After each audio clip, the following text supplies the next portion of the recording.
Let's Great. talk about. The hit. Let's talk about sex. Oh, Chris. And we're live. Hey. Good. Yeah. So someone's posting to Facebook that's not me, right? Yeah. Let me Good. go do that. I guess I could do it on mobile. Could do Curtis, it on CE. can you play us in with an instrumental of Swoop by Salt and Pepper? Yeah. You know what's also fun? Fake Twitter accounts. Do you have those? I have a few. Why? Well, because it's just more interesting that way. You can become a whole new you, or a whole new like personality that Who knew you you? want to experience. You know, I think it's pretty cool. Also, before we go live, I'm gonna have to like fucking let this dog in. You know what I mean? Are we not live already? God, I hope not. Curtis literally I said, literally said and we're when we were live. going live. Oh, Come my on. Come on, Tyler. God. Boo! Let your Drop dog the out. ball. Boo, Tyler! Boo! Dude, what is going on here? I'm Yeah, I'm we're wondering live. the same fucking thing. I got the I'm trying. notification. I got told that I've got to like post this on the Facebook, like, so I'm like doing that now feel while like- we're live. My dial-up internet is faster than your human brain. That's probably true because it's the fucking internet, bro. Like that means that's like slow Wikipedia is definitely smarter than me. Wikipedia. I would be at a situational advantage. That's like that would be our band name. Slow Wiki. Slow Wiki colon situational advantage. We'll tell you stuff, but it might I like take a that name. while. Situational advantage. Solid band name. Did you post it yet? I am hitting paste. Boom. And then I'm gonna be like, oh, come check us out on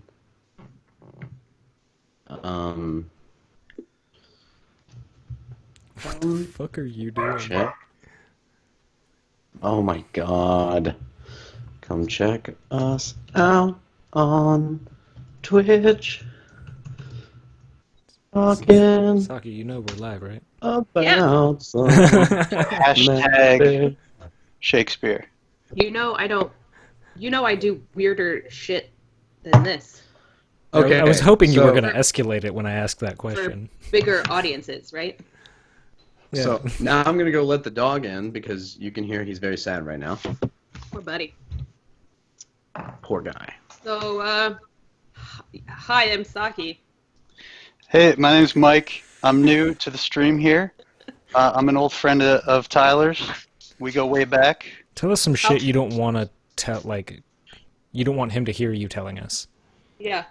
Use the dish. I mean, I feel like everything I would Hurry, say hurry. he'd love to hear, but we had a moment the first time after the first class where we smoked a joint together outside of the studio. It's a pretty fun time. Cloves, right? Yeah, Yeah. Nothing illegal. but and then he performed. I think he performed All the World's a Stage for me whilst high, and it was glorious. I loved it, Of course he did. and I was like, "This is my guy right here." That's like his go-to to impress people. Yeah. Hey, Tyler. Okay. I'm finally. Oh, Saki, your cam did disappear. My cam disappeared? Yeah, on Skype. yeah. Cool. I was also hearing myself echo somewhere, That's weird. but I'm not anymore. Because my cam is still here. I've Which got you means- back. Well, Okay, I was going to say I'm going to have to restart without a doubt if it's if it's an actual issue. I see you, Curtis. Do you see her? Yeah, I've got you. Like I said, you're back. Oh, okay. Yeah. Great. Hi, Shakes fam. Welcome to the slowest start ever to a stream. I wouldn't 4 minutes put and us- counting. Let's not put us in a box, okay? We're capable of much worse. We are. We're capable of much worse. I'm excited to come back and talk about some more Macbeth. Oh, okay. Yes. And I'm finally not preoccupied with sharing this on social media. Well, you're So, preoccupied with something else, it seems. part 2 of kind of Macbeth. So last night we did 1-7 a little bit and talked about it briefly, short stream last night. Tonight we bring on our first ever special guest, Mike Rossi. Hey, Mike. That's this guy right here. This is me. He's I'm Bogan. Yep. Bogan. So yeah. Hey, Mike. Welcome to the show. You're from New York. I'm currently in Knoxville. Saki's in North Carolina. Curtis is also in Knoxville with me. Tell us a little bit about your experience with Shakespeare and your experience in the arts and how you got here on the show. Yeah, currently in New York, more specifically Brooklyn, New York, even more specifically Bushwick. Currently, working a daytime job. Don't really have the time to perform that I would like to. So it's like things like this, I get all jazzed up about being able to do Shakespeare. One moment. Oh. Tyler and Saki, both of your cams just cut out. Ooh. So I've got like what looks like maybe a artsy cross section of Mike's face. Oh. Hey. Oh, what if I just cancel my camera? This face. Yeah, I can just turn my camera off. We can just talk to Mike. That Talk to me. works. He's the star of the show tonight. Anyway, so Yeah. I can pick my nose. where was I? Okay, so I graduated from NYU in 2017, and that's where I met Tyler, your famous host. Was always really into Shakespeare during my time there. Would always perform Shakespeare monologues in any acting class and want to work Shakespeare. And yeah, during that time, worked with a bunch of different amazing teachers. Was in Strasberg studio for a few semesters. Did Adler, did their Shakespeare program. That's where I met Tyler. And yeah, just really always had an affinity for the size that Shakespeare requires and being able to go above and beyond just kind of the normal acting that you see where it's just kind of, really kind of realistic and I don't want to say plain, but just where people are kind of just being themselves on camera. I feel like Shakespeare always required an over-the-top kind of performance while also being yourself. So it's like a larger version of yourself. Anyway, Nice. that's what drew me into Shakespeare from the start. And since then, have been, getting as much of it as I can, going to see shows in New York. Shakespeare in the Park is up right now. Probably going to see that in a few weeks. And yeah, just trying to get a grasp on, on the Bard and what. and oh, fun fact, actually, me and the Bard have the same personality type.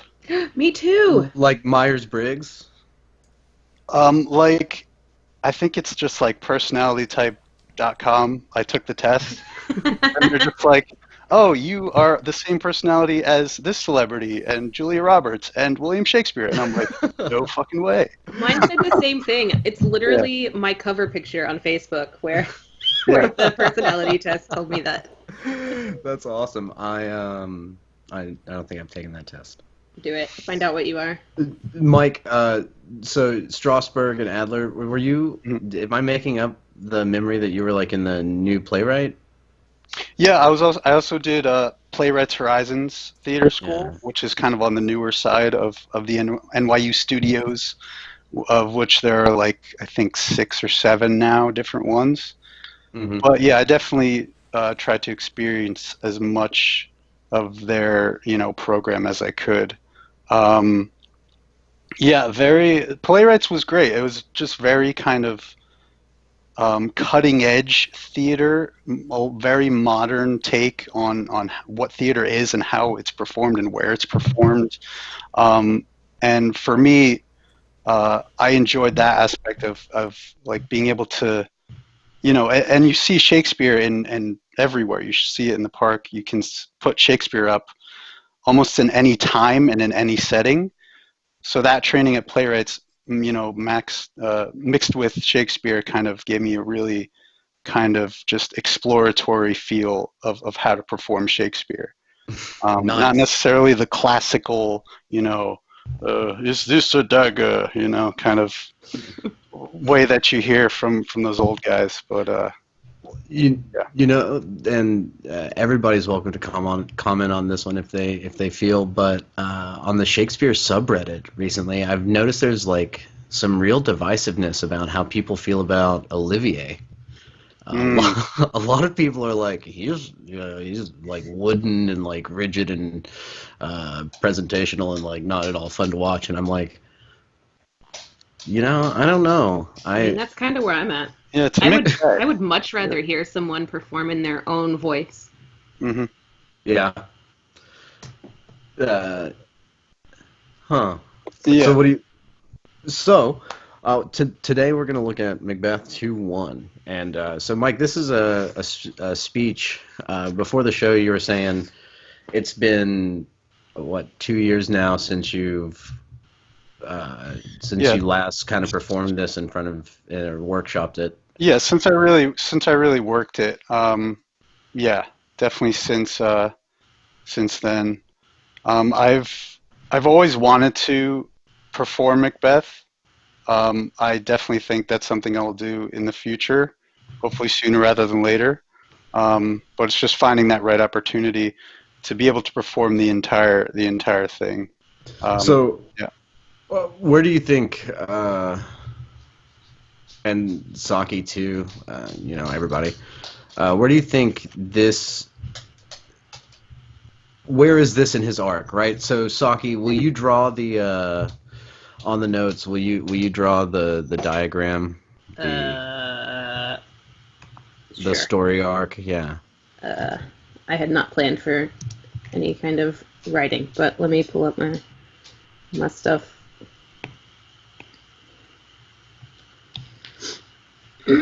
What am I drawing? Like like the story chart, Like a plot diagram? like a plot diagram. That's exactly what I want. What I think is the words I craved. An arc. Um. Yeah. Oh, you So can't see that. Can you see that? Oh, wait. yeah. Okay, my thing is on a delay. Go on. Um. So. Uh. Not just every play, but every scene, every exchange kind of follows this a bit, right? Every thought even. Uh, so where would you put this on the scope of the whole play? And we're talking, we have like expository, inciting action, rising action, climax, denouement, and what is it, resolution. So where does this fall, like, in the play? I mean, it's relatively early on in the play, right? Yeah, Um, we're at the very beginning of yeah. Act Two. Yeah. So, I mean, I would say this is kind of when the action really begins. It's also a bit expository Mm-hmm. in some ways, but definitely at the end of this monologue, shit's about to go down. Yeah. So yeah, and you really, I mean, even before this monologue, you get the dynamic and the influence that Lady Macbeth has over Macbeth. You get a real sense of that. And then this monologue really takes you a lot deeper into Macbeth's mind and how he thinks about things and his character. So, yeah. I think this is like right before the inciting action, because I think Yeah. probably killing Duncan is the inciting action. But, Yeah, definitely. So nice. We're gonna like this would be like right before the number 2, as far as its like location in the play. And what's interesting here is I feel like we've already kind of lived through this arc so far in just the expository segment, right? Where we have like, hey, Macbeth there are witches, you know, and Macbeth killed a guy, and like he was a traitor, and the witch's prophecy is starting to come through, and he doesn't want to do it, and Lady Macbeth talks him into it, and then he's like resolved to do it, right? Like we've already taken kind of this whole journey so far, in a smaller way. So, why don't we, with that in mind, let's just hear it once, and let's get your pencils ready. And you want the whole thing up until heaven or to hell? Yeah, let's do it. Yeah, definitely. Let's do it sans interruption. Let's let you get through it Huh? one time. So, One time. yeah, at your leisure. Cool.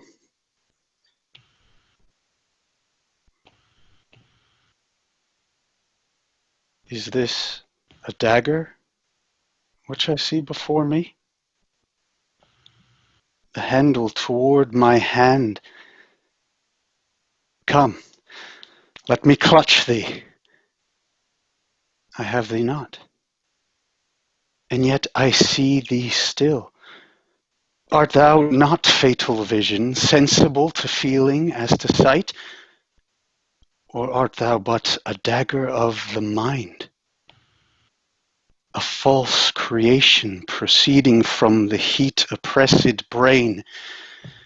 I see thee yet, in form as palpable as this which now I draw. Thou marshalst me the way that I was going, and such an instrument I was to use. Mine eyes are made the fools o' the other senses, or else worth all the rest. I see thee still, and on thy blade and dudgeon gouts of blood, which was not so before. There's no such thing. It is the bloody business which informs thus to mine eyes. Now o'er the one half world nature seems dead, and wicked dreams abuse the curtain's sleep. Witchcraft celebrates pale Hecate's offerings, and withered murder, alarmed by his sentinel, the wolf, who howls his watch, thus with his stealthy pace, with Tarquin's ravishing strides, towards his design moves like a ghost. Thou sure and firm set earth, hear not my steps, which way they walk, for fear thy very stones prate of my whereabout, and take the present horror from the time which now suits with it. Whilst I threat, he lives. Words to the heat of deeds too cold breath gives. I go, and it is done. The bell invites me. Hear it not, Duncan, for it is a knell that summons thee to heaven or to hell.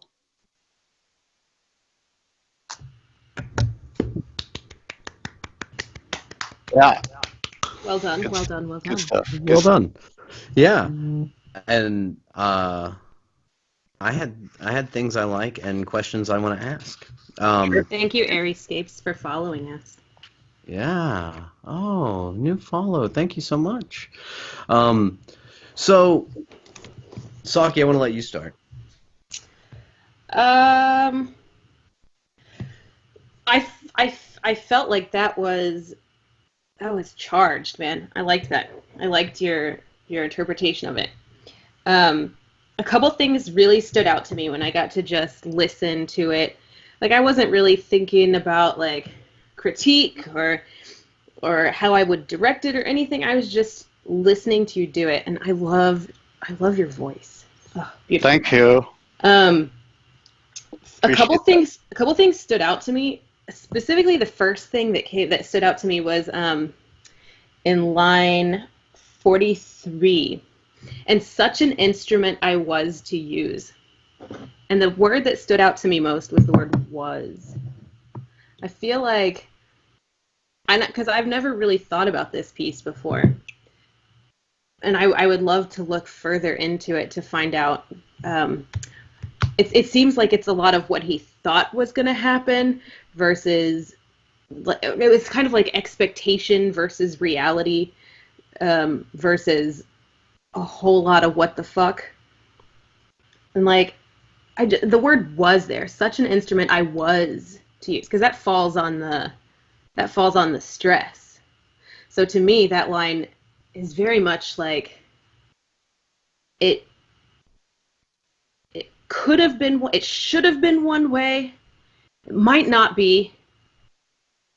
There's a definite dichotomy of reality versus what's going on in his brain. And I'd never thought about it before. And like I said, I want very desperately right now to like really search this piece and find out about that single 3-letter word, was. That single was, and it's and playing off that idea. One of the things that surprised me was when the antithesis started coming, right?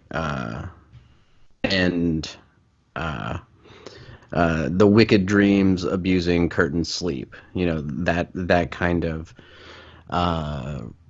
sleep is just a real life thing that we all experience, and dreams are something that we have no control over, right? That control us, sort of. So it's that same idea of expectation, fantasy versus reality, or but maybe perception versus reality. Right. Hmm. I And then I also I started kind of circling the rhyming pairs, yeah. but I didn't get very far. I noticed that it does end in a rhymed couplet, which is amazing.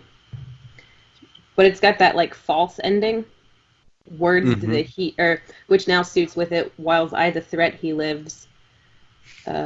Words to the heat of deeds, too cold breath gives. So we've got that rhymed couplet, and then the bell, and then another couplet. Would like to search through and find more rhymes. The scansion in this is pretty interesting too. You have a selection of like short lines, and there's like a 9-foot line in here, line 38. Hmm. Is it 38? Let me see. Let me check. So. That's the Let me dagger check. of the mind. No. The curtained sleep. What line is that? 51. If you go check out line 51, the curtained sleep, which craft celebrates. Tell me if that's 9. Is that 9? Yeah, that's 9 syllables. Yeah, unless you did curtained sleep, which would But- be fucking weird. So do you? No. I'm looking at a really great book. I'm gonna turn on. Curtis, if I turned on my camera, would it ruin everything in the whole world, or can we just? Yeah. Okay, never mind. So I'll just. It's a play called Speak the Speech: Shakespeare's Monologues Illuminated, by Rona Silverbush and Sammy Plotkin. It's an amazing book, and their suggestion for that line is putting an empty beat, like a caesura, of taking one beat after the colon. I would agree with that. That's where my instinct says to put it as well. Right. Hmm. And so, and then there was a time. I wonder if I can find it. There was a short line that, as this which now I draw, right? An interesting thing about this is there are lots of kind Well, of built-in stage directions in this speech. Exactly. Yep. Yeah, that line gives you that moment to actually draw the dagger. Mm-hmm. And Ooh, I might have like a little dagger I could play with. of course, go Yeah. grab it. Yeah. Always reassuring when guests bring their own weapons. He's Give me 1 second. I am now drawing a dagger. nice. But is it a dagger? It's a bit of a dagger of the mind, honestly. You do have to use your imagination to. You should put a little bit of brain on it. Little brain, Yeah, little that's blurn. a dagger with some mind. Ooh, a brain giving birth to the dagger. Oh, gross. That would be the dagger of the mind.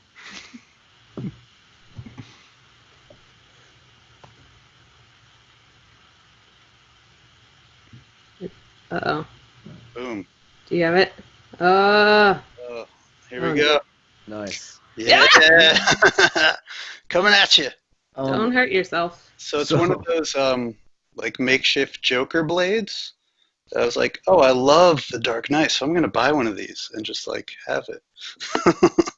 Nice. Is it sharp? Do you have a No, real it's very dull. good? Does it have a tip on it? Be careful. Yeah, it's very dull. Be careful. We're good. So Like bombs over here. Oh my God! Be careful with that, Timmy. Get out of my room, Mom. So yeah, Mike, do you have the text in front of you? Yeah, I do. I just don't have certain just certain punctuation will be different. What are you using, if you don't mind me asking? I'm going right off of No Fear Shakespeare. Ooh. Nice. Yeah, Oh. little spark. Noise. So, line 41, as this which I now draw. Take a just consider that that's a short line. Line Yeah. 51, the curtains sleep. Consider that that's 9 syllables. And I'm gonna let the dog out so he stops whining, and when I get back, you can actually go ahead and start talking about it. But what I'd be interested to hear is, where are you, and where and who are you, this next time that we go into it. Just I want you to consider that. Yeah. The room that you're in, You gave yourself a dagger. Despite the fact that it's a Skype call. Uh, I, I just like put yourself in these shoes. I guess what I'm saying is act it a little bit. Okay. Jesus. All right.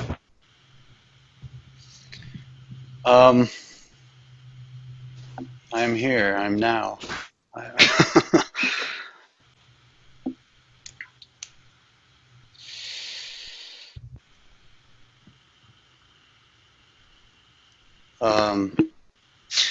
So are we doing it again? Is that what you meant? Yeah, Oh. Yeah. yeah, I think, and Yeah. if So, yeah, that's a good uh, question. Who are you speaking to? yeah, I mean, I would say the audience. Good answer. Yeah, I mean, I guess Banquo just left, and the servant, and so I'm So also then, kind of speaking to the dagger. yeah, The imaginary dagger. Yeah. I think well, you could say that definitely. Come Yeah. let me yeah, clutch thee. Exactly. yeah, that the dagger kind of becomes your scene partner a little bit. Mm, But it's not the whole time. exactly. So, Yeah. um, uh, so yeah, and just like middle of the night, I believe the conversation that you and Banquo just had was Banquo is just like, man, I have every reason to sleep, but I just can't sleep. Something feels fucking weird. And then like Macbeth shows up and he's like, hey man, things have been really going your way lately, and everything is going really good. And you're like, yeah. And it's like, okay, good night. And you like, so, and this is a man that, it's, Macbeth is very much like, we talked about this a little bit last night. He's very, like, contradictory, right? He's, like, both, like, very, like, morally strong and convicted, but uh, he also, uh,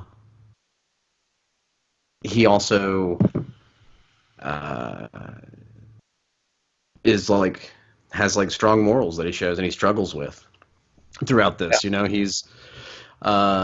He's both like regal and noble, but also like viciously ambitious, and he's kind of like a Jekyll and Hyde, almost in a million different ways. Do you have a thought on that, Saki?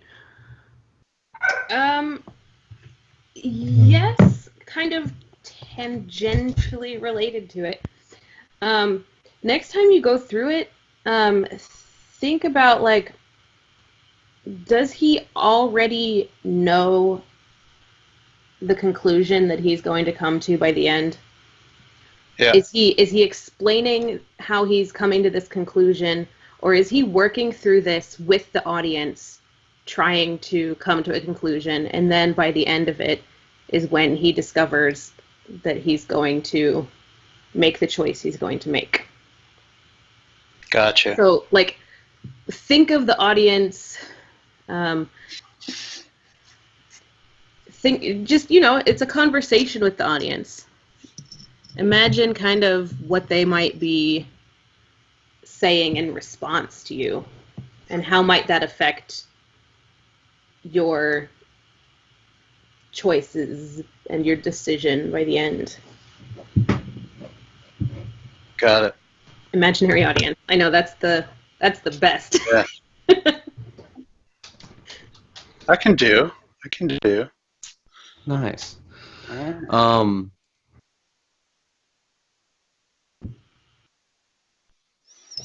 I guess we'll go at your leisure. Cool.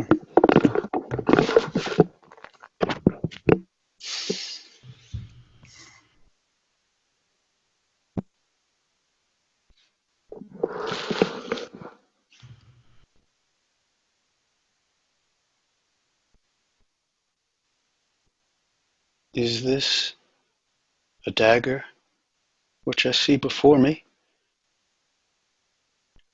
the handle toward my hand.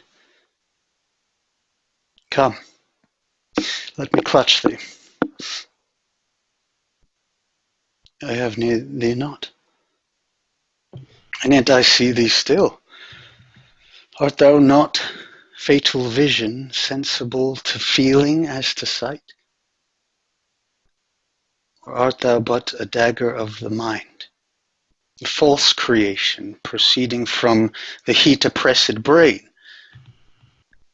I see thee yet, in form as palpable as this which now I draw. Thou marshalst me the way that I was going. In such an instrument I was to use.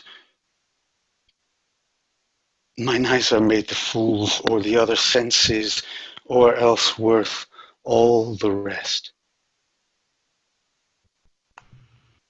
I see thee still,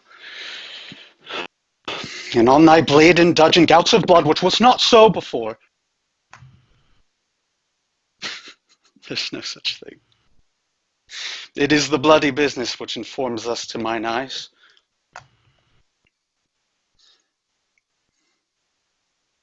Now o'er the one-half world nature seems dead, and wicked dreams abuse the curtained sleep.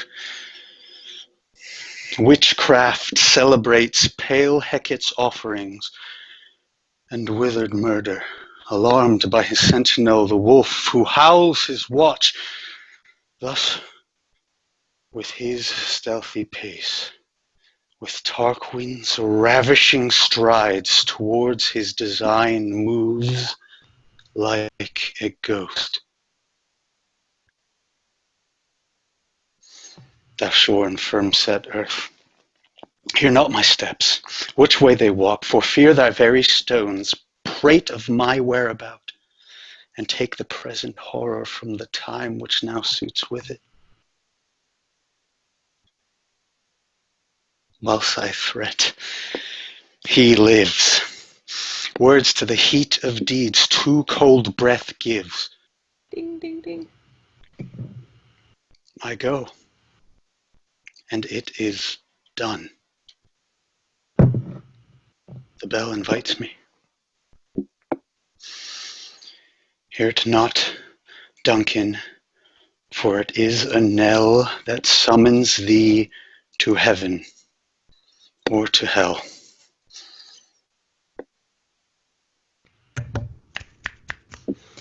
Yeah. Dagger. So something I noticed upon listening to it a second time tonight. Have you, in your process of learning these words, have you gone through and found every time there's a reference to murder or blood or violence or death? As far as making the connections throughout, I haven't. Because I think that might be a beneficial practice to kind of, because there's a lot of times that he's talking about bloody business, murder, gouts of blood. There's all of these different times, ghost horror. I would love for you to kind of find those and see how they build off of each other. Mm-hmm. And kind of come to that culmination at the end. That bell is, in my opinion, is probably the climax of the piece. When I hear this, when I see this in the dagger of the mind, speech of the mind, it builds, bell, silence. I think if you use those words and think about how each of those words how they make you feel. You're murdering your friend. You're murdering your family member. You're murdering someone in your own house. So every time you talk about this violence, this murder, this blood. I would love for you to kind of let it build on yourself until that bell. I like that. And I think I would suggest and I don't know what the text you're looking like. What you're looking at has mine has all these lines, and in the Arden too, it's a bunch of as though you're interrupting yourself. Come, let me clutch thee, dash. I have thee not. And such an instrument I was to use, dash. Mine eyes are made the fools o'er the other senses. Or else worth all the rest, dash. I see thee still. Down 2 more lines, which was not so before, dash. There is no such thing. Is this bloody business which now informs thus to mine eyes, dash. Now, and then we go in, moves like a ghost, dash. And take the present horror from the time which now suits with it, dash. So it's I think that I think if we go, I think we should, as a family, go through and find these words that Saki's talking about, and I think we should kind of, for my taste, I think it'd be interesting to explore watching you kind of build, kind of snowball through this. So Yeah. each one of these death or bloody or violent things builds, and so you're kind of cascading, growing, feeding on this that energy. Do you care to try that a little bit? Yeah, sure. I think that definitely, I guess the snowball effect of the speech is easier, when you have all that to build off of. Yeah. Yeah. So, Saki, are you going through circling all these? Yes, I'm going to highlight in orange. Mike, do you want to just kind of repeat the words that kind of make you feel like murder or death, and then I'll highlight them? Yeah, sure. Okay. So dagger.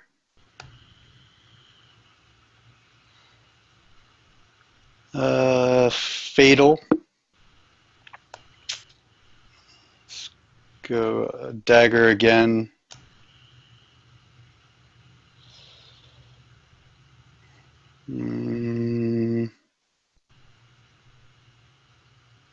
Blade and dudgeon. I would I would also suggest maybe the word draw. I was thinking marshals as well. It's kind of got is that a military word? I should know. It feels. It does feel military-ish.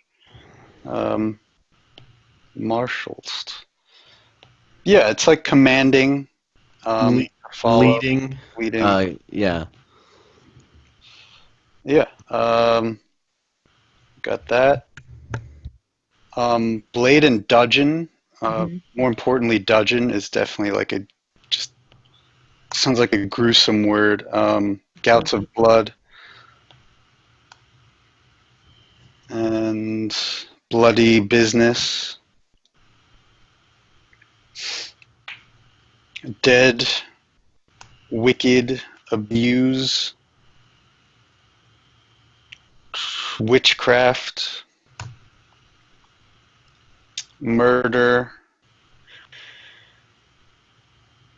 What about alarm? What about the word withered? How do you feel when you say the word, or when you hear the word withered? Withered. Yeah. I feel it's like very just old and crumbling. Yeah. I find that word to be interesting. Yeah. Withered. I mean, those two words together, withered murder, it's like, murder is this old, this old familiar friend, in a way. Interesting. What do you think, Tyler? Well, I have the piles of resources in front of me, Piles. and this one says has withered as, and this is from Speak the Speech. It says gaunt and ghost-like. To me, I like that. yeah, and withered. It gave me a vision of like an atrophied person. You know what I mean? Yeah. So is withered murder. What an interesting pair of words. Additionally, murder is capitalized in both the folio and whatever it is that I'm using, which I think is probably based on the folio. And it may be the only general noun that's capitalized in this whole piece. So that makes me think that you could, if you wanted to make this choice, because you're talking about Hecate, now maybe you're also personifying murder. You're definitely personifying it because you're saying alarmed by his sentinel. Yeah, it's definitely being personified. I would agree with that. Go ahead. I don't want to interrupt. Oh no, yeah, you go. Well, and so withered murder. We were talking about gaunt, ghost-like. What does that put in your head, Mike? Old man murder. He's creeping around. Everyone's kind of familiar with him. He's like that guy that lives up on the top of the neighborhood. And yeah, he's gonna show his face once in a while, and it's very people dread when he does. That's great, and that's like, what a great depiction of death would that be, right? Yeah. Because you use the word familiar. Like, I think that was a really awesome word choice, because what popped in my head was, I think, the standard visage of kind of like the Grim Reaper, right? That ghost-like murder, like, in Titus Andronicus, like, because that's interesting. Finding that it's capitalized is very interesting, because in Titus Andronicus, doesn't Tamara dress up her sons as rape and murder, and she's the spirit of revenge, and so it's like the personification of those things. This isn't the first time that we've seen this from Shakespeare. And so now I do want to say though that in the folio, dagger, handle, hand, vision, like 90% of the words are capitalized. So whatever version this is, I think they chose to capitalize murder because of the personification. So I don't want to say that necessarily Shakespeare or those closest to him who published the folio were saying that murder is the most important word. Right. I think what I'm trying to say is that the choice of that being murder personified, it's backed up considerably. Yes, absolutely. Like that is a totally valid choice one could make. I mean, he could also be. I mean, here you can also interpret it. Withered murder is like, like the actual deed of murder, and it becomes kind of like more some more metaphorical instead of personified. I don't know if that makes any sense. More metaphorical instead of personified. I don't know if that makes any sense. Oh, I'm hearing myself echo bad somewhere. Oh man, that was weird.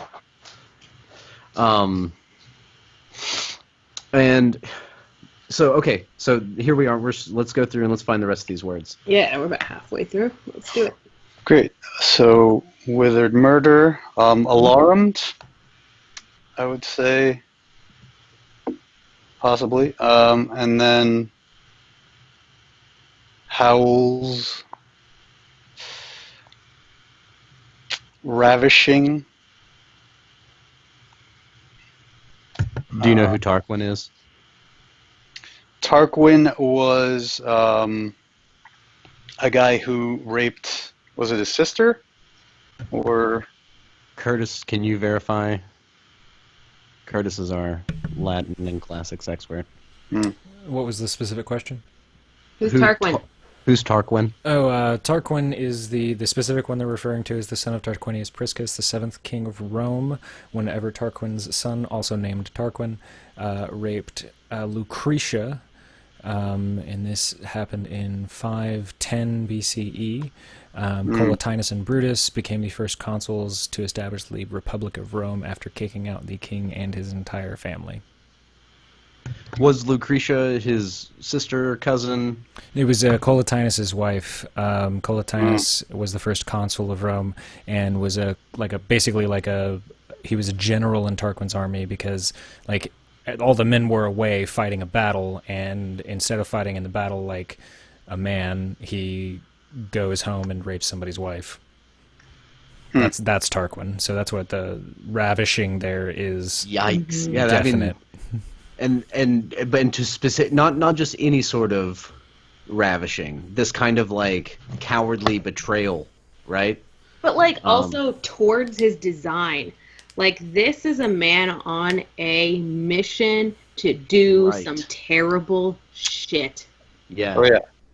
Yep. Nice. I think we're going into it. So okay. So continue, please. Towards his design. Ghost.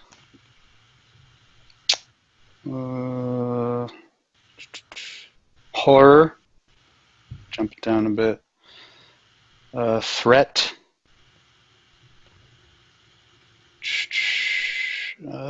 Heat. Heat of deeds. Yeah. And then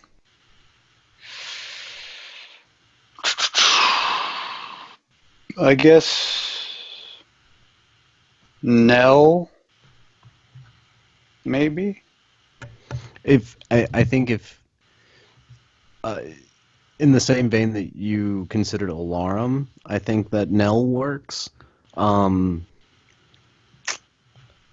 But I don't know. Mean, in that kind of more horrific vein, obviously hell being the last word there.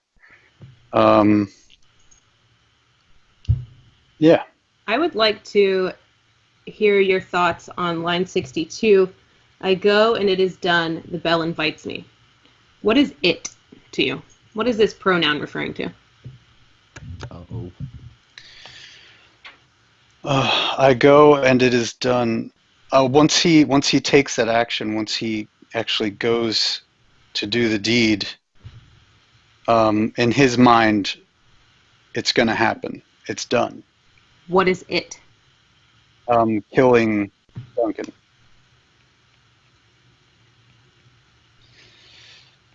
But the action of killing Duncan, him being absolutely set on killing Duncan, in his mind is like he's 100% all in as soon as he goes to do it. Sorry. And then the bell invites me just totally reinforces that. Mm-hmm. So this particular line, I go and it is done, the bell invites me, reminds me of the soliloquy we worked on yesterday. If it were done when 'tis done. Because it here, your choice of talking about specifically the murder of Duncan, that's one way you could go. You could talk about it could be the entire plot. With this, everything's done. You're the king, and it's over. Yeah. There's many different ways that you could look at it, and I think what you've chosen here, I think that's a good choice. Yeah, I agree. It seems like Macbeth has these, like, this checklist of things that has to happen, you know? Like, the witches gave the prophecy, and, like, they've just been checking it off, and he's like, okay, so I've got to kill Duncan, cool. And I've got to kill Banquo, right? Boom, that'll prevent the whole, like, Banquo usurping me and stuff, and Banquo's kids being kings. And it's like this deed after deed after deed. And these deeds, it's just like, it's really interesting. He's being very dutiful about fulfilling this prophecy, almost. It's his duty. Duty to fate. Oh, nice. And duty to his wife in a way, but like both him and his wife are so caught up in, like, oh, this was prophesied by the witches. This is your fate. This is your destiny. You know, if you don't force yourself to do it, it's like you're going against the will of the gods in some ways. I think that's really great because, you know, I was going to ask, you know, who, you know, because you're like serving fate, and I was going to be, I thought maybe you were going to say his wife first, but it's interesting because, you know, it's hard to talk about this play without talking about his wife, and we haven't really talked about her very much in the scope of this speech because he doesn't reference her. You know, it's like, yeah, this is kind of, this is almost the continuation of that monologue that she interrupts in 1-7, right? Because he's kind of like trying to hype himself up, and this is kind of the conclusion of that, sort of. I think you could look at it that way. Because the end of this expository section of the play, where we're about to have the inciting action, or does he reference her with the bell? Oh, because she's the one ringing the bell, saying, yeah, that, okay, Duncan's guards are going to sleep. Time to make the move. Nice. Nice. So, go ahead. I like that. I also like the. I've always kind of drawn a parallel between Hecate and Lady Macbeth, and he does mention her. Yeah. And so. But that does make me think, because we did talk about. There's a debate about whether Lady Macbeth actually made him do it, or if he was already going to do it and she just kind of helped it along. I mean, that's that whole line. I go and it is done, the bell invites me. You know? Invites. It invites him. It's not forcing him to do anything. It's a That's true. calm, hey, would you like to do this? And his response is, fuck yeah, let's go. Yeah, it's like, it's no one coerces you into going to a party, right? No. Like, Well, I mean, maybe sometimes, but yeah. Well, if you have to be invited to the party to exactly show up. And yeah, you have to. It's the accepting the invite. That's a really great, a great realization. So, and one thing is if you find them in here, like, I think that you have a lot of really cool literary tools as far as alliteration and assonance. You know, like Hmm. bloody business, blade and dudgeon, gouts, bud, like you have all of those sounds here. Um, dead, wicked dreams. It just it's Can you look in the Lex for Dudgeon? dudgeon. In this one it says it's the handle of the dagger. Um, in Speak the Speech. Okay. The Lex says.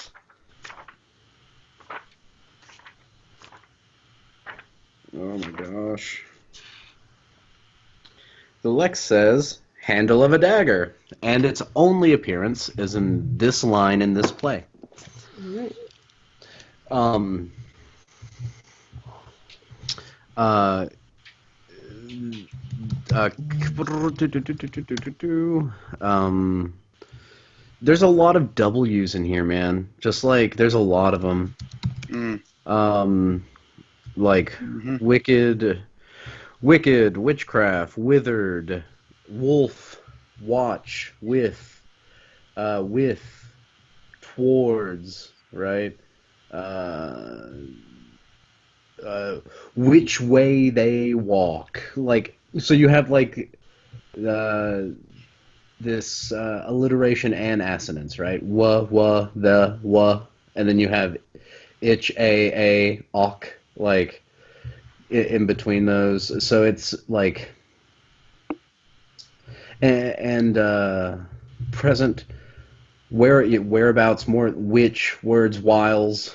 There's so many W's in here. Yeah. And the very first time you did this, present horror was a really good reading that you had, and I think that I also wanted to give you that note. I really liked that the first time. This present horror, it's here and now, and you made me feel that way when you said it. But I want you to just think about these literary things that you have in here. These little nuggets of alliteration and assonance, and when we're thinking about this snowballing effect and all these W's and whoa, whoa, whoa, whoa, whoa, whoa, whoa, whoa, whoa, whoa, whoa, what does that do to you? What do those sounds make you feel?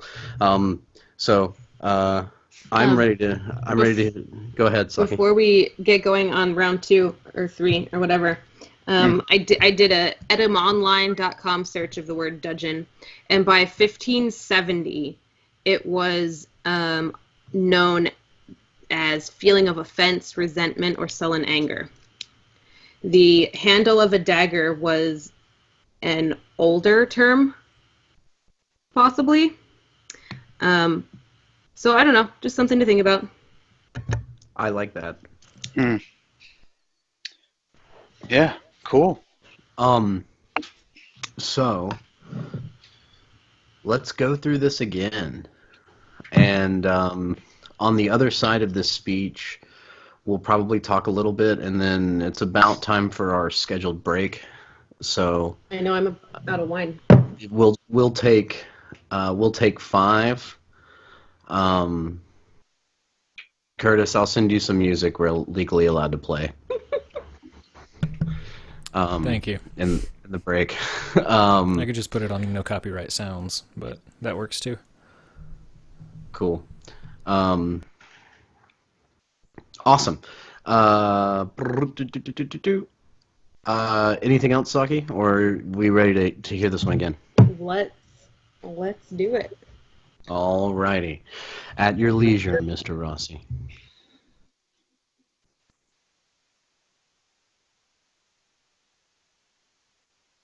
Is this a dagger which I see before me?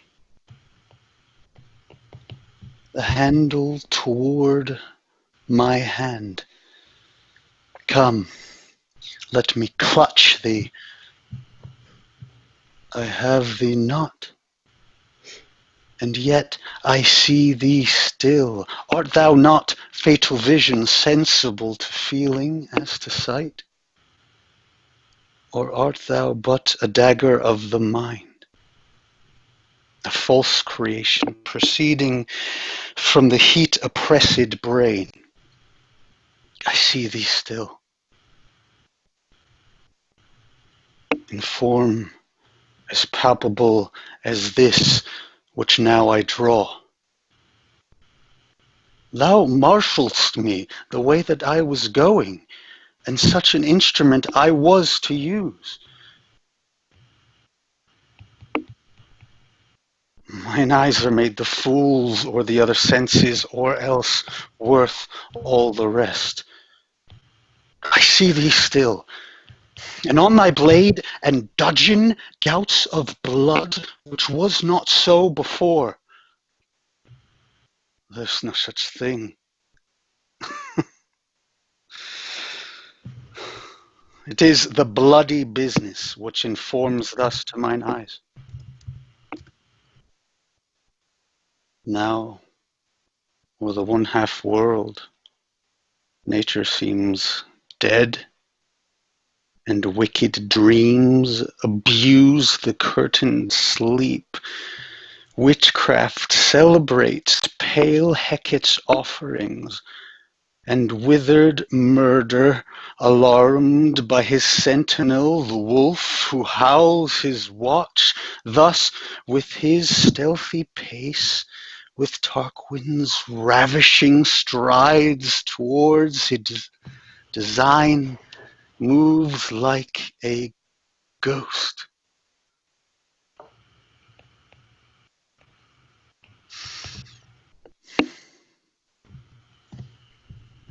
Thou shore and firm set earth, hear not my steps, which way they walk, for fear thy very stones prate of my whereabout, and take the present horror from the time which now suits with it. I go, and it is done. The bell invites me. Hear it not, Duncan, for it is a knell that summons thee to heaven or to hell. Oh, fire emojis. Fire Yeah. emojis. How did that Yeah. feel? Man, how did that, like, compare your first reading to how that one felt? I definitely took my time more with this one. As you said, kind of put myself in the room. Really was more in the moment with each word. I mean, we've been going through all of those words, how it charges the speech up, kind of just moves it forward, and just having that in the back of my head just made a world of difference as far as staying present with it. Yeah. Yeah, to me, Saki said, after your first reading that you were charged, and I agree. Like your intent and everything, it was all in place already. What this one was was you using those words as tools to further that agenda and to further that, and instead of then the feeling and the words being separate, the words were fueling where you were. I was that was a tremendous read. Like present was a good word that you chose, because I felt like you were truly present for most every word that was on this page. What do you think, Saki? Yeah. So I especially I wrote a couple notes, and they were two of them were yes. Okay. So the first one, the very first line, I saw you see that dagger and question, is this a dagger? Like, I saw you with that kind of confusion, and hence my yes. And then you got another yes on with Tarquin's ravishing strides toward his design moves like a ghost. That was building so well. I saw the guy. I saw murder. Yeah, I saw him stalking his prey. The only thing is I would love to hear you go from ghost and let the word ghost pull you into that next thou sure and firm set earth. And Ghost was almost exhaled. Yes. And it was really wonderful. And were you on book there, Mike, or were you going from memory? I was going from memory at first, but actually, right after Ghost. Because that's what exactly. I was like, oh shit, I do not know the next line. You can also call line if you need. No, I mean I have it up in front of me, but I was just not scrolled down to it because like I was going from memory. So I was like, you were in it. all right, here we go. But I took a brief pause, but I tried to play it off as a dramatic take. Well, it read that way. Yeah. It did read as a dramatic take. Okay, good. I just want to hear it. Well, the way I really want to hear this now that I've heard you do it several times as Macbeth, I would love to hear Mike do it as Mike. I would love to hear you do this. Who's like your best friend, your confidant, the one person in the world that you could tell that person you're gonna murder somebody, and they'd be like, or yeah, like who's that one person you could talk to about something like this? I want to hear Mike do it. All right. Nice. Okay. Let's. I like that. But we need a break first, Yeah, right? let's get that on the other side. Yeah. And let's convene back at let's call it 9. I'll probably settle in like a minute or two before, but let's be back on the train at 9. Thank you, 9. Sounds Thank good. you, 9. Are we streaming through this break, or Yes. are we cutting? Yeah, Mute we're your streaming mics. through the break, and I'm about Okay, to. cool. I'm gonna grab a drink then, and I'll be right back. I'll give you a nice view of my Spirit Bear tapestry. And you know what I'll do Dude, is I'll actually I love turn that. your camera off so you don't even have to worry about it. Oh, Nice. Aw. And Curtis, can you put text? We'll be right back. Yes, Up. I can. And I'm going to send you. Man, it feels good to stand up. This I put on link. makeup for nothing.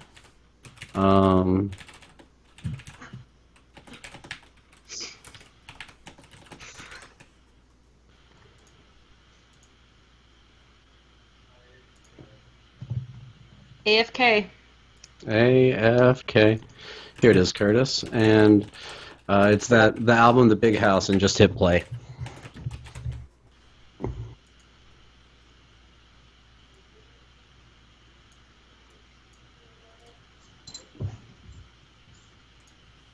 on, Benny.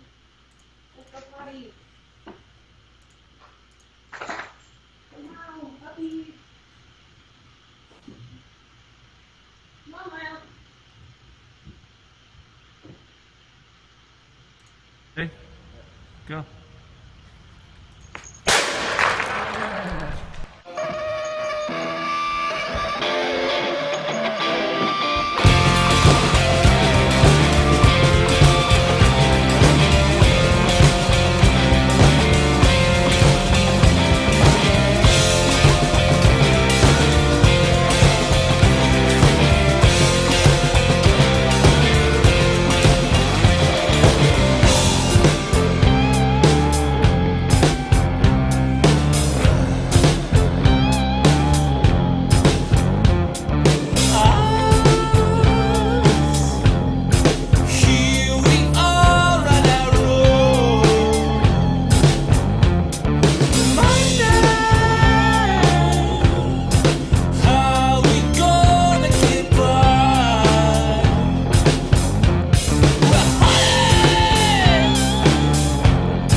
Good looking stream we got there.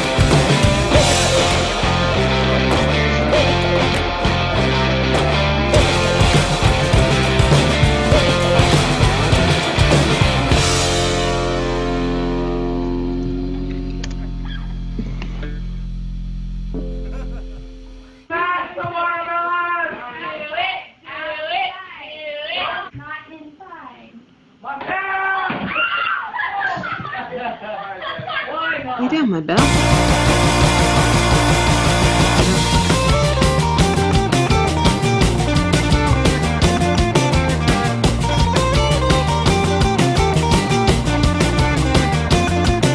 Since when is this supposed to be? So say my friends are jumping, and I'm jumping number two. You say I'm being reckless, you say I'm hurting you. You tried to calm me down, you tried to tell me what to do, but we'll just keep on dancing. This is something for you.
But I am more afraid of being afraid than anything. I'm sorry that I live this way, for dancing on the interstate, or dancing almost any place, that breakfast that I ate.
Are we back? I'm back. Done been back.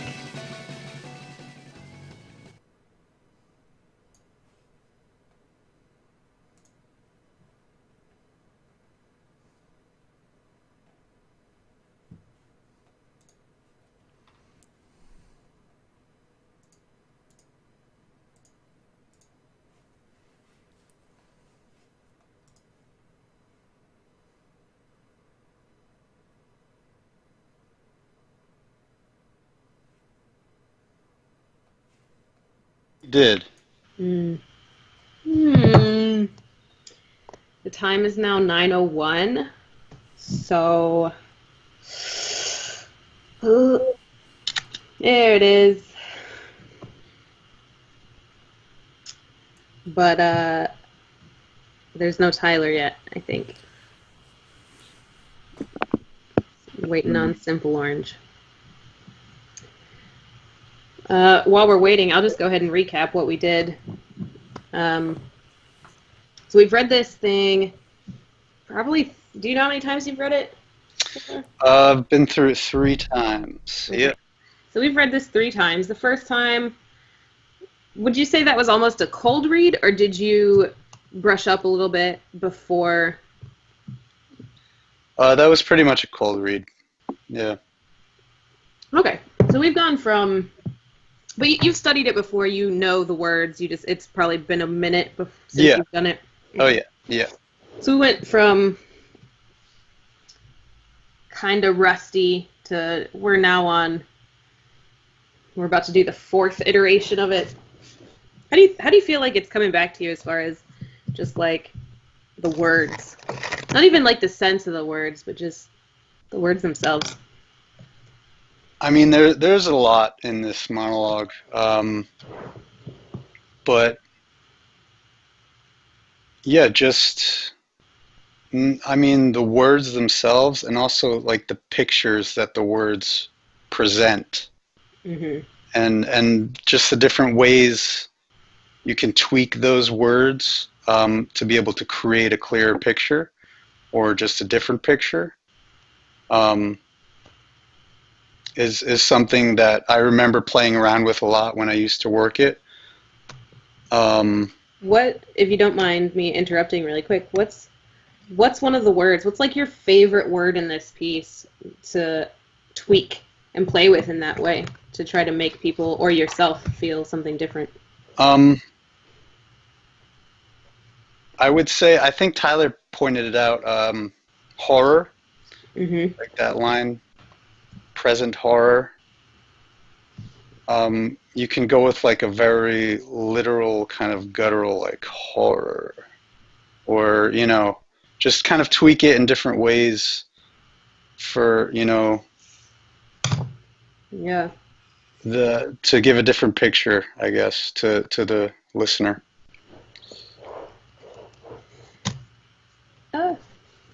Yeah, I like that one a lot. That makes me. I just saw it like present horror. Yeah. I think that's something that I haven't really looked at in this piece is all the different time words.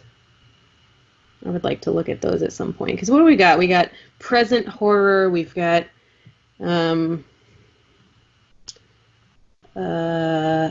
yet, which now I draw the way that I was going. I was to use.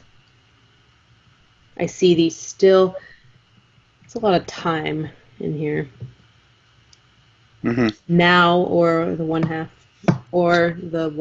world. Yeah, I mean, before, this is near the beginning. Yeah, and I guess the whole, Macbeth as a whole has a lot of references to time, especially and I think we've all seen the Ian McKellen kind of read through of Tomorrow and Tomorrow and Tomorrow.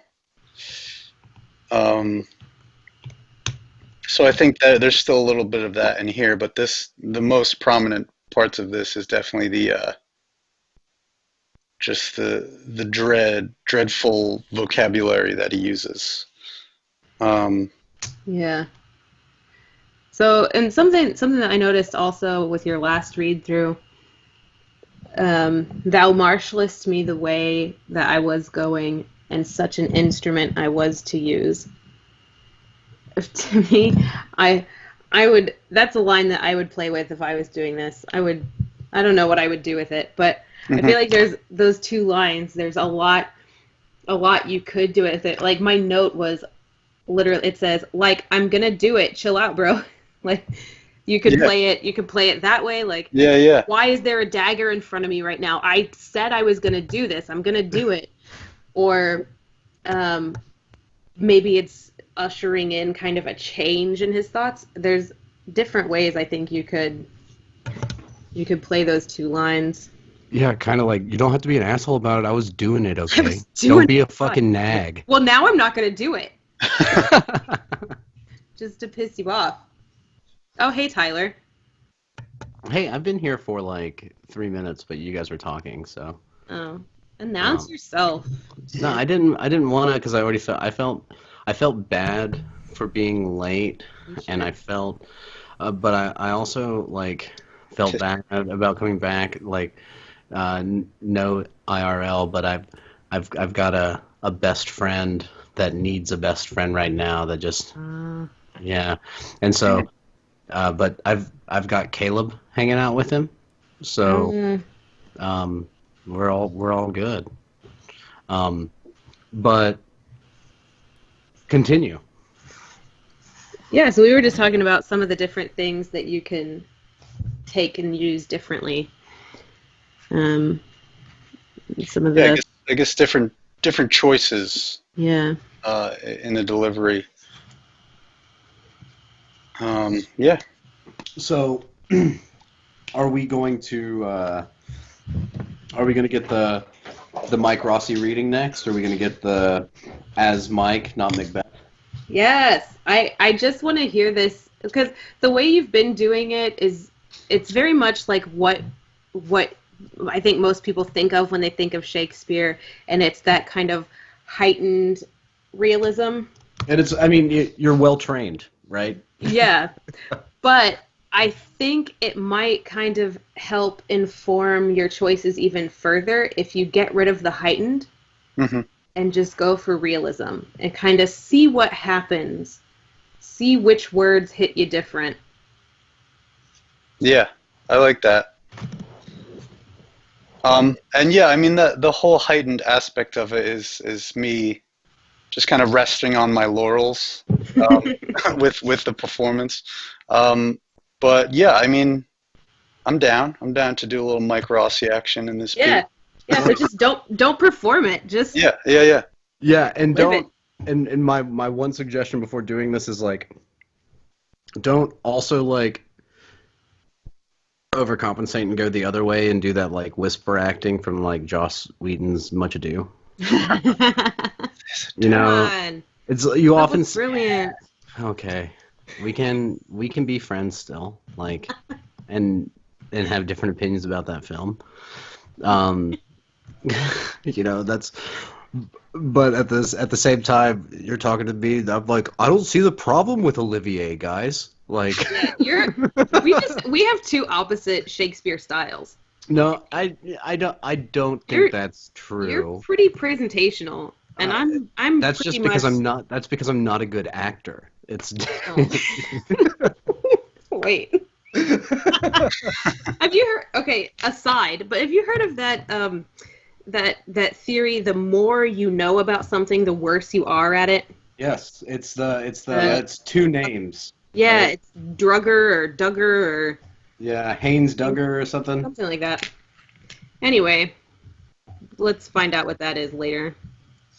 Should I do the old Patrick Stewart?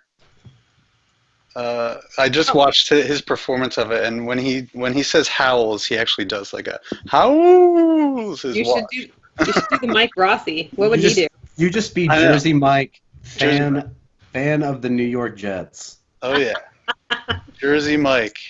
I like it. Delicious. Cool.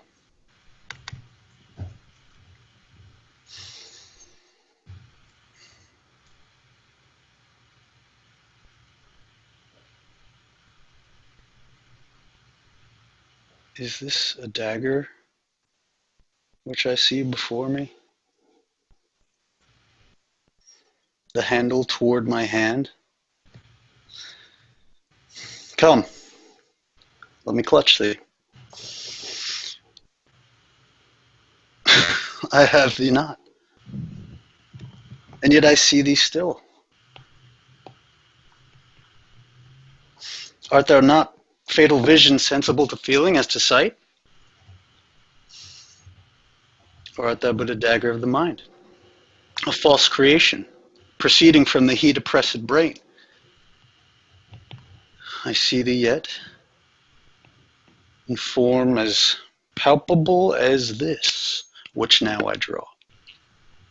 Thou marshalledst me the way that I was going, and such an instrument I was to use. Mine eyes are made the fools or the other senses, or else worth all the rest. I see thee still, and all my blade and dudgeon gouts of blood, which was not so before.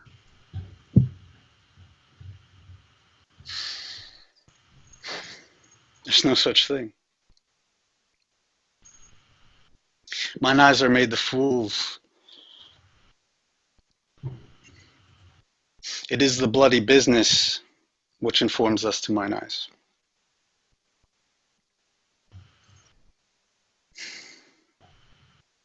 Now, o'er the one-half world, nature seems dead. In wicked dreams, abuse the curtain's sleep. Witchcraft celebrates pale Hecate's offerings and withered murder. Alarmed by his sentinel, the wolf who howls his watch, thus with his stealthy pace, with Tarquin's ravishing strides, towards his design moves like a ghost. Thou short and firm set earth, hear not my steps, which way they walk, for feel thy very stones prate of my whereabout, and take the present horror from the time that now suits with it. Whilst I threat, he lives. Words to the heat of deeds, too cold breath gives. I go, and it is done. The bell invites me. Hear it not, Duncan, for it is a knell that summons thee to heaven or to hell.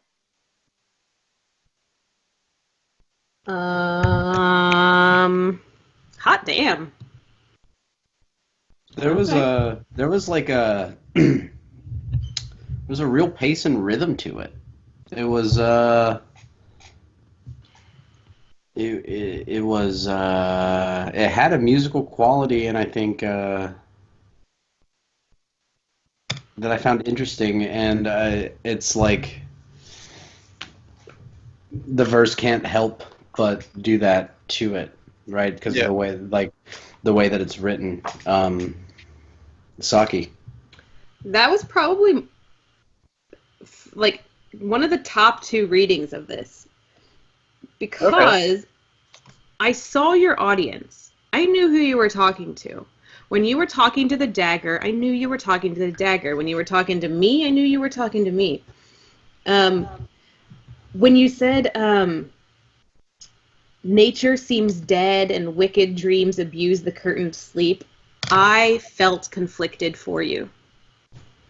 That line really kind of punched me in the gut this time. Moreover, you laughed twice in this. Yeah. I Yeah. why did you laugh? Tell us about that. Tell us what made you laugh. I mean, it's tough to think of how Mike Rossi would feel in this sort of situation. I feel like, for me personally, laughing and comedy is the way to deal with trauma and to deal with stress. And it's like, I'm fucking hallucinating right now. This is fucking Yeah. weird. The insane hell. root, right? Yeah, like, what is going on? Oh my god! And Macbeth, obviously, in the whole play, he's always hallucinating something. So I know, for me, if that were to happen to me, I'd be like, oh, here we go again. This is a trip. So Yeah. So I love that you can come to that conclusion that, oh my God, Macbeth is a real dude. Macbeth doesn't have to be this heightened guy who's he doesn't have to be that. Yeah. Macbeth could be Mike Rossi. Yeah, and Correct. I don't like saying like better or worse or using those terms, because I feel like every time through a text has its merits or whatever. But Absolutely. this one certainly felt the most human to me. Which not everybody wants a Macbeth that's human. I want, a bunch. I want everybody in a play to be a human, unless they're specifically designated as something else. But like, I mean, it was just like there was a truth and an honesty behind it, and the laughing and the considering of the situation. Like, this is real? Question mark. Yeah. Kind of Yeah. floating over it. Like, and so. I love that. I've got a note that I got picked up not from this past one, but from the one before, and then it also came to me again. Is that here at around line 44, and line 49, he says "mine eyes" twice. He says, "Mine eyes are made the fool over the other senses, or else worth all the rest." And then he talks about it, blah blah blah. Blah. Oh shit! Then there's no such thing as bloody business, which informs thus to mine eyes. And so it's like that's the thought. Is Yeah. like he ends it with the eyes. Gotcha. So like, I would just like, take Yeah, note of no, that. yeah. I think I tend to pause, kind of in the middle of that, like after there's no Yeah. such thing, or maybe even before that. But I like you're saying, just completing that thought, not necessarily like giving it a pause. Yeah. And that's actually one of the lines where you laughed. Mine eyes are made the fools of the other senses. And I loved the laugh there because you were incredulous that you were actually seeing these things. And that's one of those moments where I knew who you were talking to there. Yeah. And that laugh, solidified it. Yes. I love it. So I've got a request, and that is, can we kind of put all of these ingredients in a cauldron and try it again? But would it be okay, Saki, if we moved back and you read for Banquo and we read into this? Yeah. Let's do that. Where do you want to go from? Who's there? Oh, shoot. Hang on. I'm still in first folio. I don't know if I want to try that.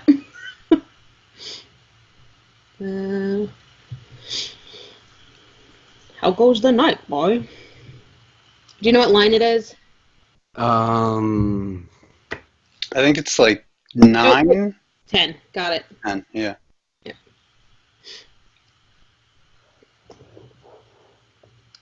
Call action, bro. So yeah, you guys take a second to. Is there any way that we could get Saki on screen without making it disastrous for you, Curtis, or is that impossible? Making it larger on screen? No, getting Saki on Getting screen. Saki? No, we got... The way I have it set up, I've got her there, but I'll fix it here in a That's second. fine. Yeah, that's perfect. That's so yeah. So here we are, the court within the castle. Enter Macbeth and a servant with a torch. Give me my sword. Who's there? A friend. What, sir, not yet at rest? The king's abed. He hath been in unusual pleasure, and sent forth great largesse to your offices. This diamond he greets your wife withal by the name of most kind hostess, and shut up in measureless content. Being unprepared, our will became the servant to defect, which else should free have wrought. All's well. I dreamt last night of the 3 weird sisters. To you they have showed some truth. I think not of them. Yet we can entreat 1 hour to serve. We would spend it in some words upon that business, if it would grant the time. At your kind leisure. If you shall cleave to my consent when 'tis, it shall make honor of you. So I lose none in seeking to augment it, but still keep my bosom franchised and allegiance clear. You shall be counselled. Good. Repose a while. Thanks, sir. Like to you. Go bid thy mistress when my drink is ready. She strike upon the bell. Get thee to bed.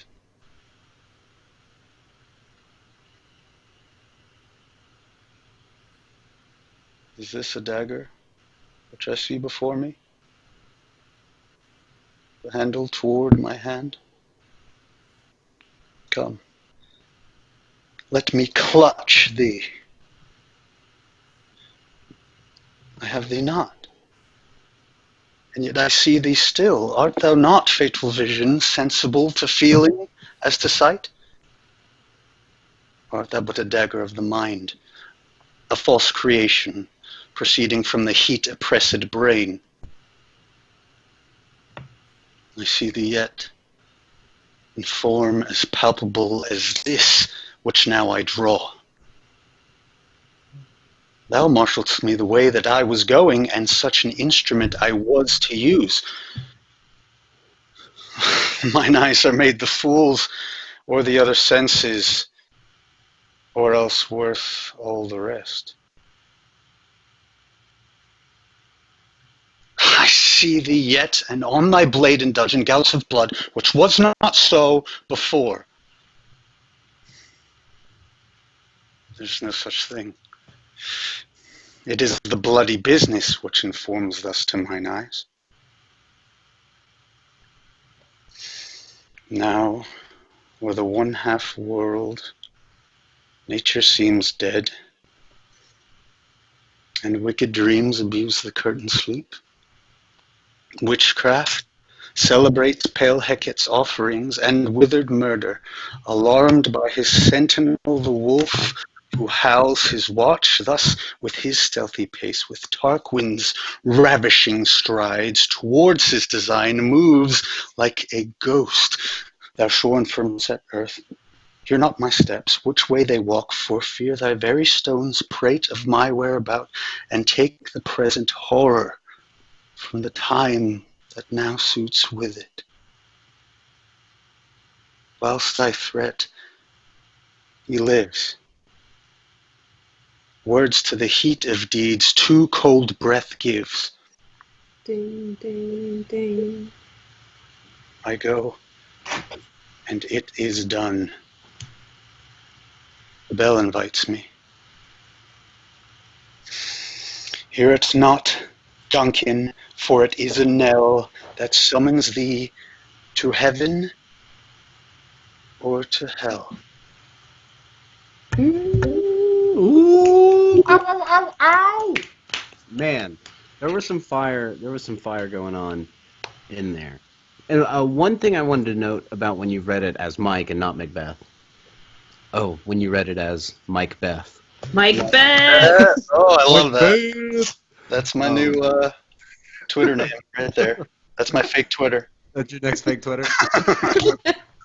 One of the things I noticed was when you were reading it as naturalistically as you could, you had a tendency to really lean into the antithesis, which, like, I just crave. Like, I just like I need it, and that's that part of that pacing and that energy that you brought into this reading came through, while also like really biting into those apples of heightened language throughout the journey. I really thought that was a really, really solid conglomeration of it, and especially line 45, because you did the chuckle at "mine eyes are made the fools over the other senses," and you took that British end of the verse line breath, or else worth all the rest. And man, you scanned it like you worth all the rest, and it was just like oh pow, and I was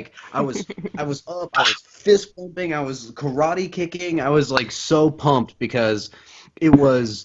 I was like, that is the fruit of labor, of like work that you've done all around that line, that like it was like that was the first time you really considered what those words meant tonight. And that's what it's it's it's so alive. You dropped landmines of feeling and language and metaphor and reality and fucking non-reality all over this. You really pulled me with you. At no point it was that's the way when I hear a soliloquy as an audience member. That's the kind of journey that I want to go on. You kept me interested the whole time, and that's the goal, I think, right? Oh Like, yeah, hell yeah, yeah. And it's great to hear that that you like. I feel like you get a reaction out of it that either I intend or I don't intend when I'm reading through it. Um, and what like that choice for me to kind of take that breath and have that laugh in that line, the fact that you kind of were able to pick up on that is definitely great to hear and definitely reinforces that choice. And thank you for that. oh, thank you, Yeah. Saki. Yeah, that was. I don't know that I don't know that I could have asked for a better um,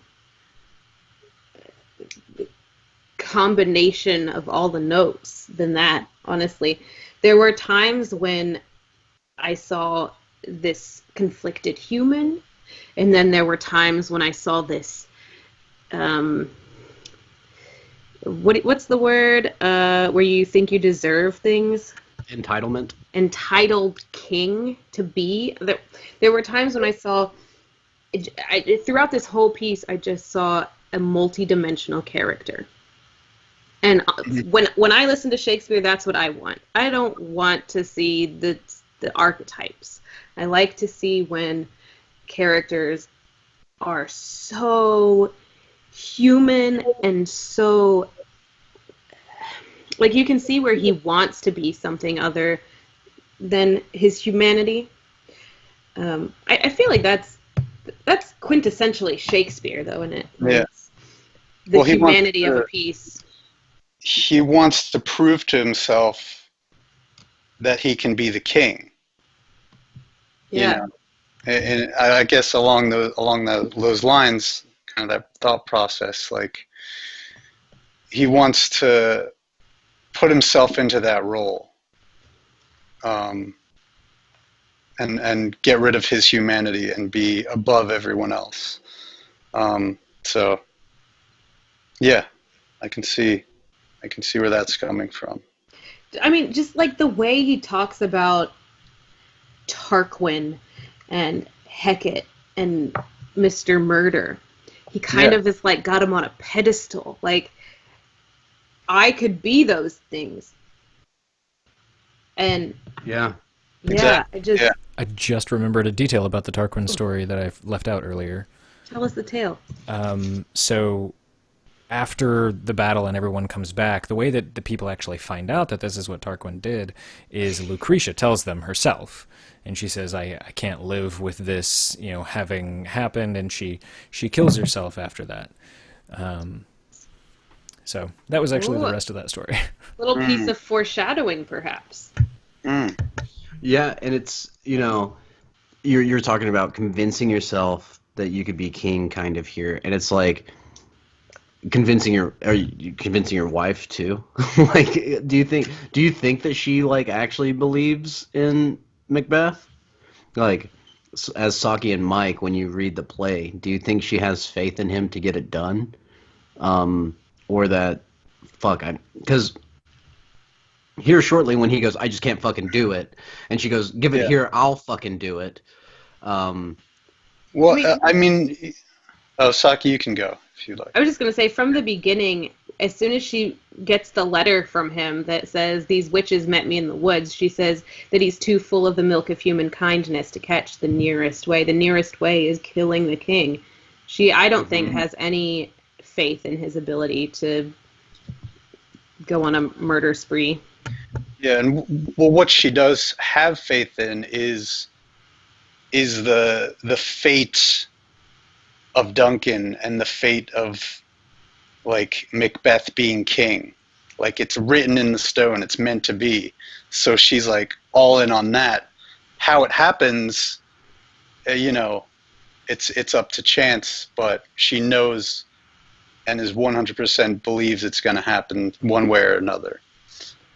I think she also has faith in her ability to manipulate her husband, or perhaps maybe she has faith in her husband's love for her, because the way she convinces him, and maybe yes, it is manipulative, but she says like, you don't love me. If you're not going to do this, you're just proving to me that you don't love me. Like we had a baby. Like that's love. Where's your love for me right now? So she knows that he loves her, and she knows her faith, I think, is that she can hold that over him. She's leveraging that love into action. Yeah, for sure. That's definitely manipulation. Oh yeah. Like, man, I'm like, I want to learn this I'm speech like- now. yeah, It's freaking beautiful. It's one of my favorites. Yeah. I'm not sure. I mean, we could like go into like hardcore detail about more things. I'd like, we could stream for 12 hours with this speech, But I kind of feel like we've naturally reached the end of our story arc here tonight. Unless, what do you think? I would agree. I think putting all those pieces together, after not having worked this in so long, it's like, all right, we did all this work, but I feel like after the stream is over, I was like, okay, now is when the real work starts. Right. So it's like, yeah. Before we like sign off, let's talk about, because one of the themes so far in what Saki and I have done is like how to prepare, right? So like if this was, an audition, right? This was just like a really fucking long audition.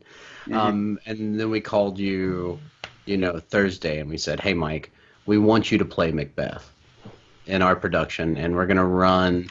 We're gonna start rehearsals here after the 4th of July, and we're gonna open Labor Day weekend. Okay, so that's the plan. We're gonna have like 6 weeks of rehearsal. Something like that. No, we'll close Labor Day weekend. How about that? So no. 5 days, 5 weeks of rehearsal or whatever. You get that call. What's the next thing? The next time that you look at this piece, what do you do? I mean, this specific piece. Yeah. Well, and I mean, it could be any piece, but like since we've been talking about this one, where does your work start? Where does your preparation start now? So, as an actor, what would you do? You're handed the script. You have your empty script. I mean, I would go, from top to bottom, start reading through the play, maybe read it a few times, and then really go line by line of Macbeth, and just get kind of the language out of the way, and what, not only what the words mean, what the thoughts are, but what the text is telling me to do with each line. And that'd be a good start right there. Okay. And so I like that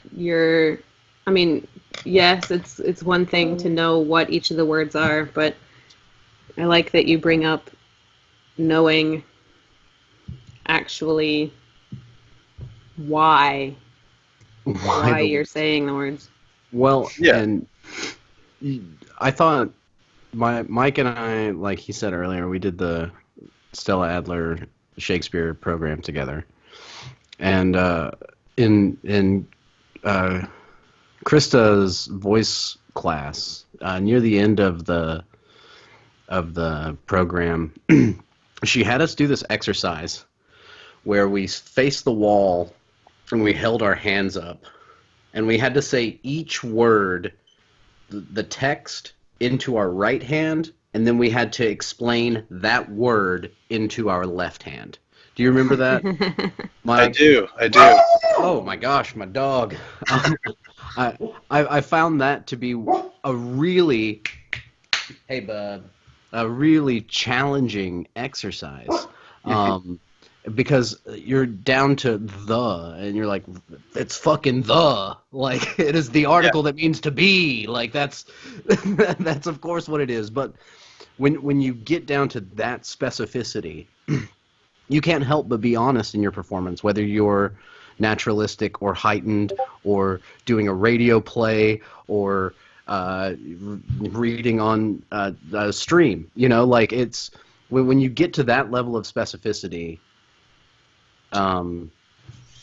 you can't help but do a good job. Right? Yeah, I think our version of that was is what? Is this? Is this what? Is this a? Is this a what? Is this a dagger? Is this a dagger what? Like, we had to do entire speeches. Totally worth the effort, though. And that's the thing. It's you discover. It's hard to find the time.